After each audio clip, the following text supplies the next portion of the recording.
शेर अफजल मरवत कहते हैं कि मुझे पार्टी से निकाले जाने का जिम्मेदार सलमान अकरम राजा है। पाकिस्तान तहरीक इंसाफ के साबिक रहनुमा शेर अफजल मरवत ने खुद को पार्टी से निकाले जाने का जिम्मेदार सलमान अकरम राजा को करार दे दिया।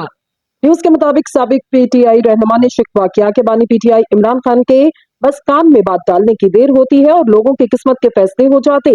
मुझे निकाले जाने का जवाब पार्टी के पास भी नहीं। खसूसी गुफ्तगू में शेर अफजल मरवत ने दावा किया कि पीटीआई में पानी की रिहाई की नहीं, ओहदा लेने की सियासत की जा रही।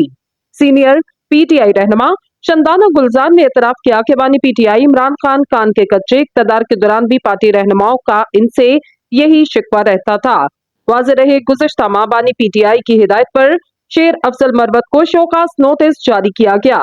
शोकास का जवाब न देने पर इन्हें पार्टी से निकाल दिया गया। 2 रोज कबल कौमी असम्बली में शेर अफजल मरवत ने पार्टी से निकाले जाने पर अपनी ही पार्टी से सवाल पूछा कि मुझे क्यों निकाला। स्पीकर अयाज सादिक की ज़ेर सदारत कौमी असम्बली का इजलास शुरू हुआ तो वक्फा सवालात के दौरान महरीन रज़ाक भुट्टो ने पूछा, एफबीआर टैक्स की कलेक्शन का हदफ कैसे वक्त पर पूरा किया जाए। 386 अरब टैक्स कलेक्शन का शॉर्टफॉल, जिस पर पार्लिमानी सेक्रेटरी साद वसीम ने जवाब दिया, ये हकीकत कि हमें शॉर्टफॉल का सामना, लेकिन हुकूमत का मजीद टैक्सेस लागू करने का कोई मंसूबा नहीं।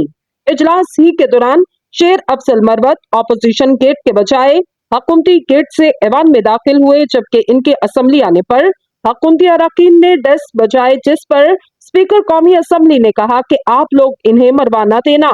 इजलास में वक्फा सवालात के दौरान स्पीकर ने मोबाइल कंपनियों के जम होने पर ज़मनी सवाल करने का कहा तो शेर अफजल मरवत ने कहा कि मेरा सवाल तो अभी सिर्फ अपने लोगों से है कि मुझे क्यों निकाला। शेर अफजल मरवत के मुख्तसर नुक्ते एतराज पर हुकूमती अरकान ने कहे लगाए, लेकिन पीटीआई अरकान खामोश रहे। इस मौके पर हुकूमती अरकान ने भी शेर अफजल मरवत का साथ देते हुए मरवत को क्यों निकाला, जालिमो जवाब दो, मरवत को हिसाब दो के नारे लगाए, जबकि हुकूमती अरकान ने बैरिस्टर गोहर को देख कर कहा कि आप भी हमारा साथ दें।